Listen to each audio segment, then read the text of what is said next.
Bismillahirrahmanirrahim. With Allah's name, the merciful benefactor, the merciful redeemer. Ashhadu an la ilaha illallah wahdahu la sharika lahu wa nashhadu anna Muhammadan abduhu wa rasuluhu sallallahu alayhi wa sallam. Thumma amma ba'd. I greet you, my dear brothers and sisters, in the greetings of peace and wholeness. Assalamu alaikum. And I like to always remind us that our greeting given to us in the Quran, Assalamu alaikum, is a greeting that implies not only peace in the word salam, but salam actually has as a first meaning to be complete. If you look it up in your dictionary of Arabic, you're going to find that the primary meaning for salam is not peace. The primary meaning for salam is wholeness, to be complete, to have an urge in you to complete a thing or to complete yourself. So when we say Assalamu alaikum, we're not just wishing for peace, we're actually wishing for a condition that will allow for the sustaining of peace. And as we know, Allah says in the Quran that there was a point in time when this entire universe was in chaos, correct? And Allah said, come ye together, willingly or unwillingly. So it was the coming together of the thing. It was the completing of the picture. It was the bringing into reality that wholeness that Allah had as a requirement that would eventually bring that creation into a state of peace. So we want peace, but the surest way to secure peace is to ourselves work on the fragmentation, as one presenter called it. This whole fragmented thing that we have. He's a Sunni, he's a Shia, she's a this, she's a hijabi, she's a non-hijabi. You know, he's a believer, that's a kafir, saying he's a Muslim. And we've got all of these different changes that we put ourselves through, and we wind up tripping over our own feet on terminology that most of us don't understand. Because most of us are really not informed as to what Quranic terms entail in their classical definitions. And that's an important distinction for Muslims who actually study this deen, that this deen is actually established in the Quran upon a language that is not modern Arabic. It is not the Arabic you learn at Al-Azhar. It is not the Arabic you learn in your average Arabic class. If your average Arabic class is teaching standardized modern Arabic, you are not learning Quranic Arabic. Quranic Arabic is actually based on the most ancient language and ancient meanings that were known among the ancient Arabs of the day and time of Muhammad the Prophet, praise and peace be upon him, that was influenced and evolved by Allah. So it's not even just ancient Arabic. It is ancient Arabic as Allah infused it with His divine will. He infused His divine will directly into the language. And that is what makes the Quran separate and distinct from any other text in Arabic or in Arabic. No other text can touch the Quran in terms of its varieties of meanings, in terms of the depths of meanings, the depths of the well or the ocean or whatever you might want to call it, as Allah calls it in the Quran. He calls it oceans. And if the trees were pens, you could not exhaust those oceans of what? Of knowledge and information that Allah has provided. So we're here today as we begin to talk about applying the excellence or the hasana of the USWAH today and tomorrow. And that was actually my theme for yesterday's Jummah. For those of you who were here, praises be to Allah, I got a lot of positive feedback from the Jummah, and I'm going to repeat just a couple of those notes from yesterday for the benefit of those of you who were not here, and then I'll segue into the meat of today's topic, which actually has a different title. The actual title for today's presentation is USWAH and SUNNAH equals form and function. USWAH and SUNNAH equals form and function. And I'm putting the two of those terms together because I was sensing at one point a kind of diversion in the minds of those of us who have been excited by this term USWAH.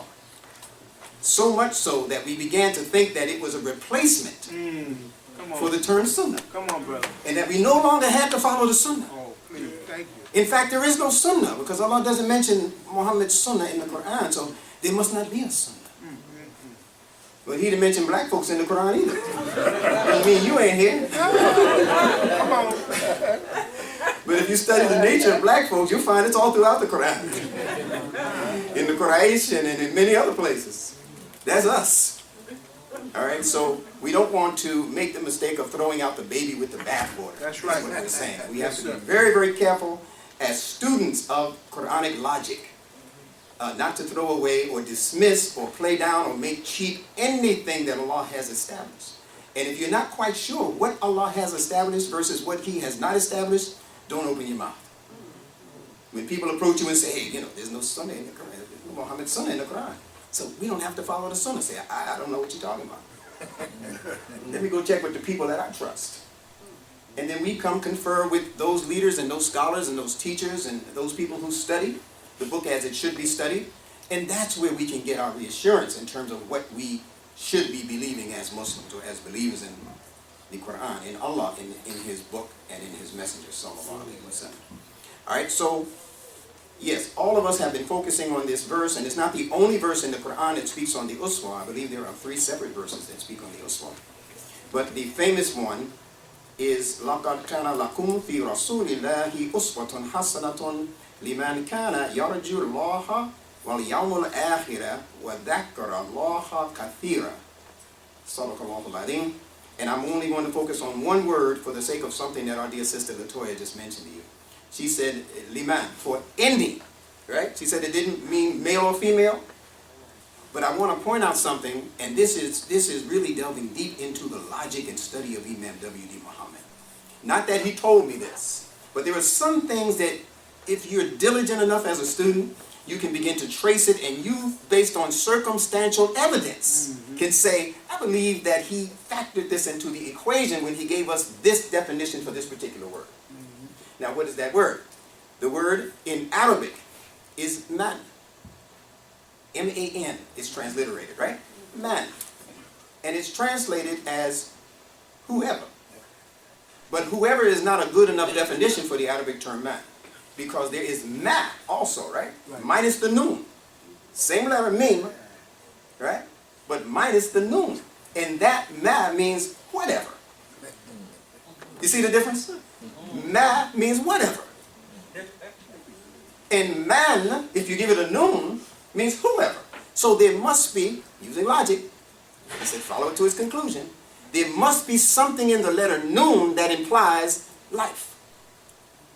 There must be something in that letter noon that implies the giving of life to this particular creation or this particular thing.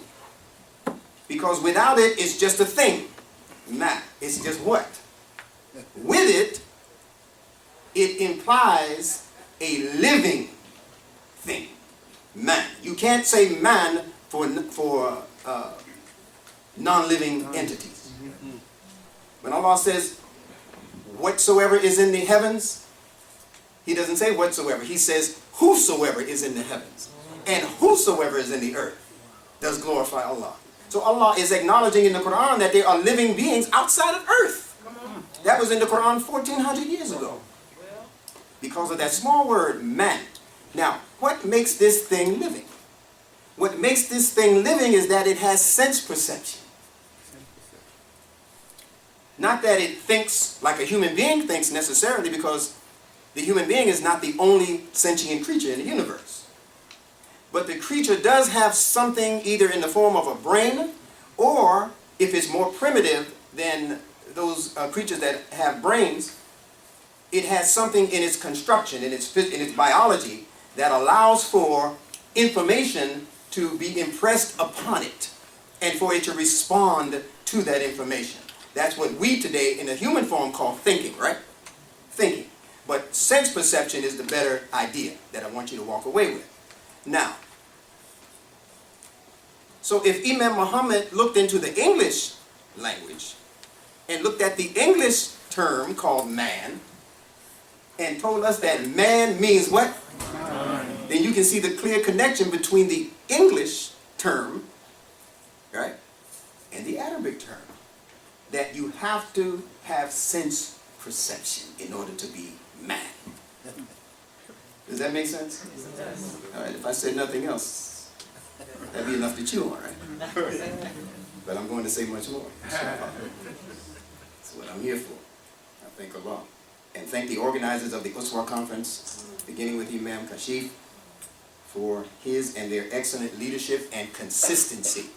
I'm not sure what number conference this is around the country. The 6th USWAH conference in various states. And inshallah, in Brooklyn, New York, we're going to have our second annual, or second, I don't know how to phrase these things. But sometime in early July, inshallah, before Ramadan gets started, we're going to do it in Brooklyn again at Masjid Khalifa. So we've been given the go on that. Philadelphia, October. And Philadelphia in October. And as most of you probably know, Masjidullah in Philadelphia, Pennsylvania just purchased a multi-million-dollar property that is now being converted into their masjid facility. They have a 14 classroom school also. And it's a wonderful place. The Musalla itself will seat about 1,000 people. It's a former mega church. Yeah. Former mega church. Yeah, it's a former mega church. And before it was a church, it was a synagogue. Watini was a tune, Watur is Sinin. But it's time now for the Hada Beladilami. Yeah. Broad Street? Yes, indeed.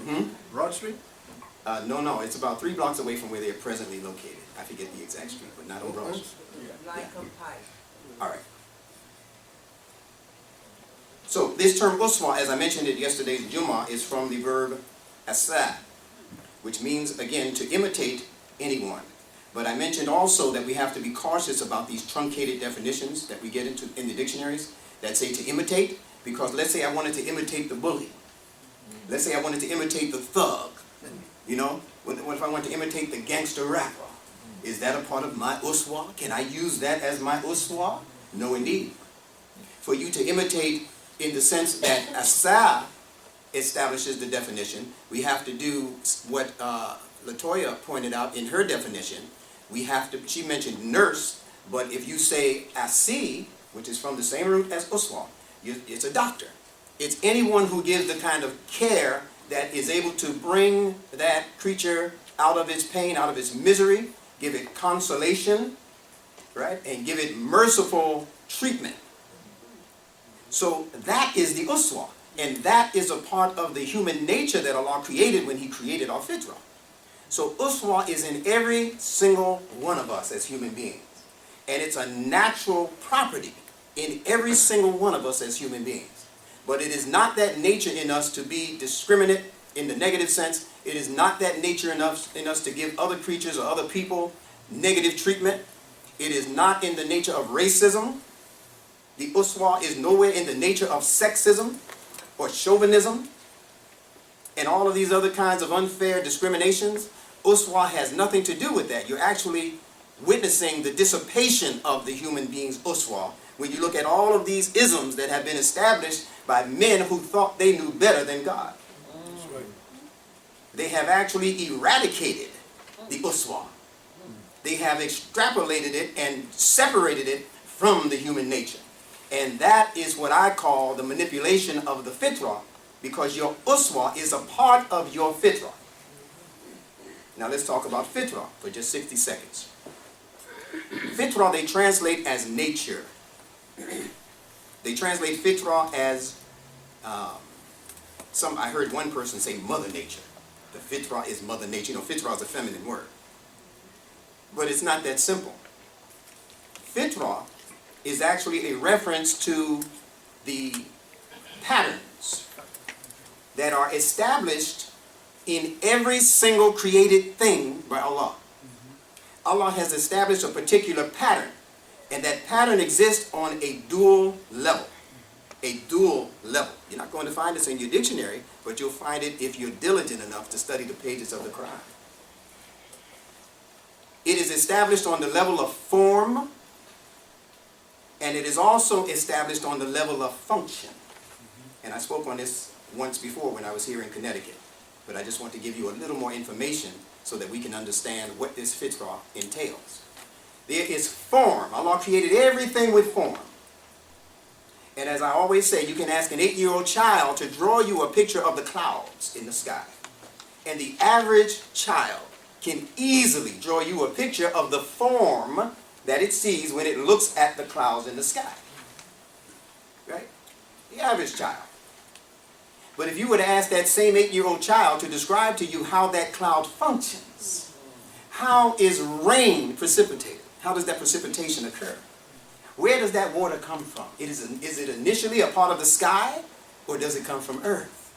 And if so, how does that process take place? The average 8-year-old, unless he's trained or she's trained in science by you, and is somewhat of a genius at 8 years old, that child will not be able to tell you how that process occurs, because that process is a part of how clouds function. And it takes more insight. It takes more science. Yes. So those two different words are spoken on in the Quran and in the Arabic language. One is given to you as arafah, which is knowledge. It means to know. Right. And the other is given to you as alima, which is where you get the word ilm, which is deeper rooted science. Ilm doesn't just mean knowledge like you know something. Ilm actually means knowledge as it pertains to science, how science establishes facts and information. So just because you know something, it doesn't mean you have ilm. And the arafah is that knowledge that you get from studying the surface of things. The message that you get when you study the mountains, when you look at the mountains. The message you get when you see those clouds being pushed by the winds in the sky. And Allah details these pictures for us in the Quran, correct? He asks us to observe these different kinds of phenomena in the heavens and the earth. And He calls them ayat, just like He calls the words in the Quran ayat. And He says that He created these instructing signs, these ayat, in the heavens and the earth, and in us. He created like signs. He says, but most human beings go on like those 3 monkeys. They don't hear nothing, they don't see nothing, and they don't want to say nothing. So we end up relegating ourselves to the monkey stage of our existence, unnecessarily, without any help from Darwin. But we don't make that evolutionary jump into or onto the level that is most pleasing to Allah, and that is the ultimate human being that is typified in the personage of Muhammad the Prophet sallallahu alaihi wasallam. And we have to make that jump. That's what the Quran is here to help us do. Make that transition from common mortal to what I heard Imam Muhammad call Superman. You know, Al-Insan is not just any kind of man. Al-Insana is the supra-man. He and she is not just any kind of thinker. He and she is not just any kind of sentimental creature. They are the kind of thinking being and the kind of feeling being that Allah has elevated because of their love for the guidance of God. How do we know that? Ar-Rahman, Allama al-Quran, Khalaqa al-Insan. The merciful benefactor taught the Quran, created al-Insan. So al-Insan, conceptually speaking, is actually a product of the Quran itself. And not just the Quran, but the sciences of the Quran. al-Quran taught the sciences related to the Quran. And sciences are constructed upon systems. Logical interactions of information, between information and information. So that's what we're in search of, and it's that kind of attention to the detail of what the Quran is presenting to us as knowledge that is going to help us transform and evolve as human beings. And all of this is a part of the nature that Allah has created in us as human beings that is actually established upon a foundation called the USWAH. The USWAH. So we needed to say that the USWAH implies compassion, it implies mercy, it implies tending to the basic needs of people. So if that behavior is beneath that basic human goodness, it is not and cannot be described as USWAH. We're all clear on that, correct? Yeah. And it's what society would call in a word decency. Human decency. And I explained yesterday that the word decent, D-E-C-E-N-T, and the word descent, D-E-S-C-E-N-T, are related. The dictionary won't tell you that. But if you understood consonantal connections as Allah has blessed me to study it, you'll understand that decent and descent are related words. Now, what is their relativity? Remember, English is a concocted language. See, I have to remind us of these things. Don't think of English like you think of Arabic. English is a language that was developed and invented for the purpose of taking certain kinds of knowledge and keeping certain kinds of people on a particular kind of level. And to take other people and elevate those people because of the knowledge of the secrets that were placed in the English language. Those people who have been given insight into those secrets, they actually have a superiority, so to speak, an intellectual superiority over the people who do not have that advantage. How do we know? Because English is the only language that has both capital and small letters. There are no capital letters in Arabic. But these capital letters, why you got to give me A twice? One capital and one small. What they call majuscule and minuscule. See, whenever they put that mini in something, watch out. Especially you women, because they put it in feminine. You got the word mini right in your name to say she's less than us. So that's how English was concocted. It was concocted by religious priests called the Benedictine monks, also known as the black monks, but it has nothing to do with skin color. It has to do with secrecy. And when you graduate from your colleges and universities and they give the benediction, it's in honor of the Benedictine monks who spent so much time influencing languages around the world, not just English. Around the world, they were linguistic geniuses establishing this language. So decency is in your descent, and your descent is your lineage. Your descent is your genetic inheritance. So what these people are saying to their own children is that decency is a part of your genetics. It's inbred in you. This USWAH that those Muslims are talking about, that's in you, Junior. That's how they teach their children. And then they tell the children for the rest of the world that they are born in sin and shaped by iniquity. Yes. You don't have an USWAH. You're the devil's spawn. And that's how we treat a lot of our children. Young sister in the supermarket the other day told me, I said, how's your son? How old is he now? He's 3 and he's a devil. I said, how can he be 3 and be a devil? Something you're not doing right. Right? So I said, he's not a devil, just keep working with him. Keep him around positive language and around positive people. Right? But we have this idea that we unfortunately picked up from the minds of mostly Christian thinking people because they were given the wrong idea based on misinterpretation of the Bible. So they sold the world that idea that human beings are born sinful and they have to be saved by a semi-God agency called Jesus the Christ. Peace be upon Jesus.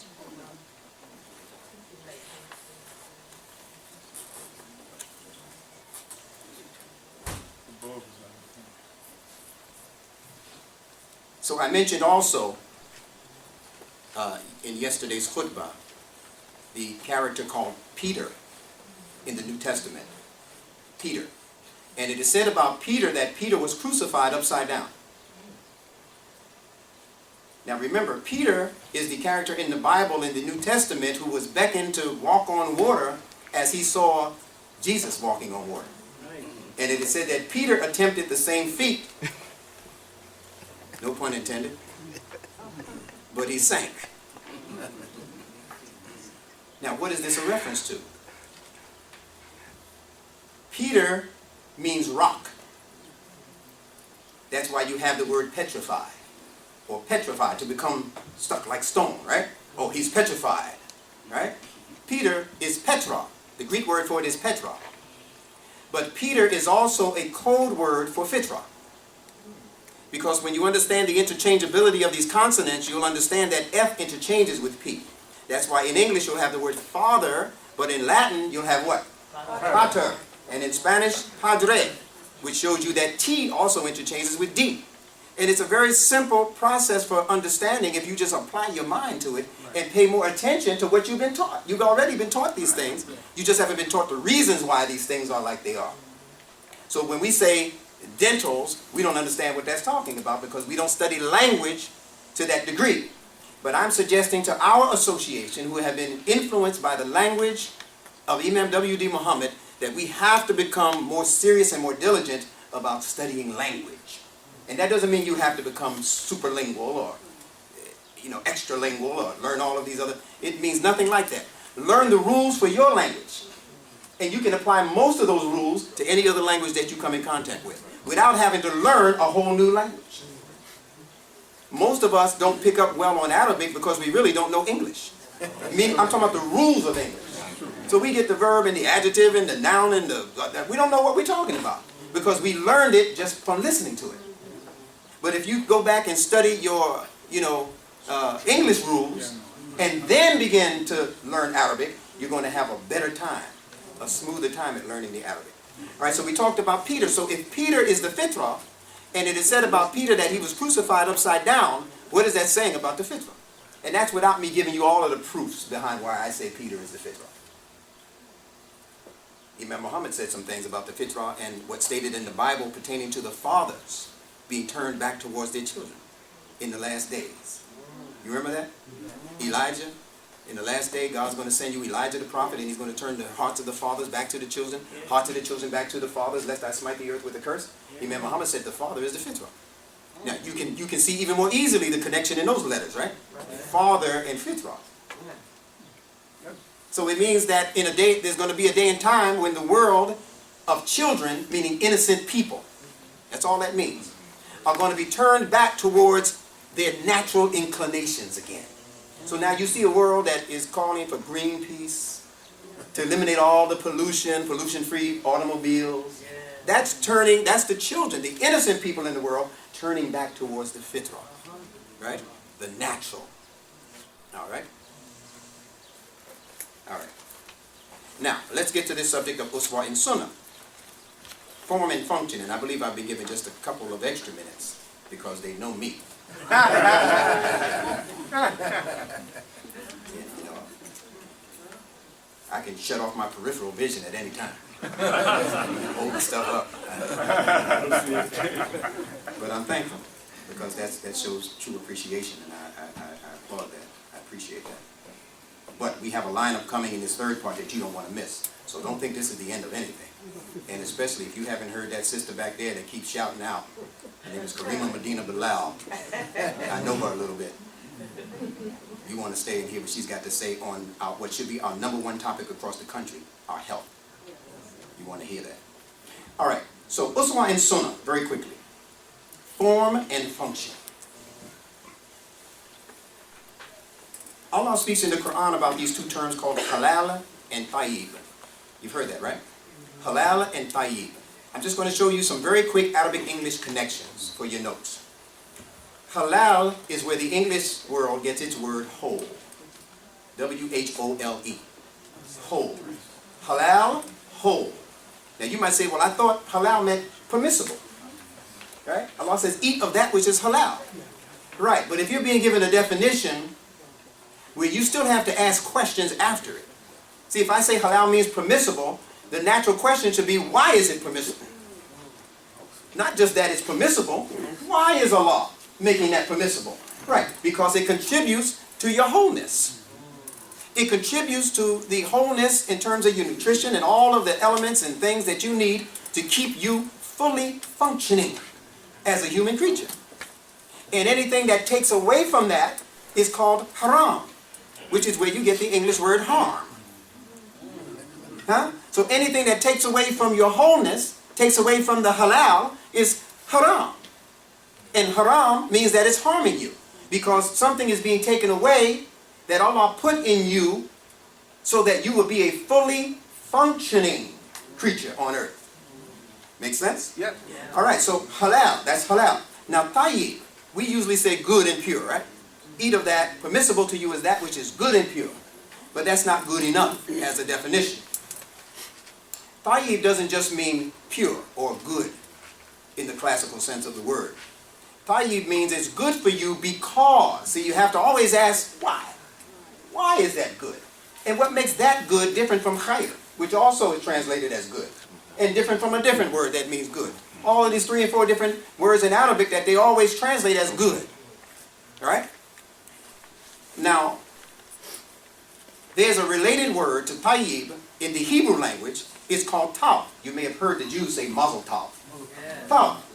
That also means good. In the Bible, Genesis, when God says he created such and such on such and such a day, and he saw that it was what?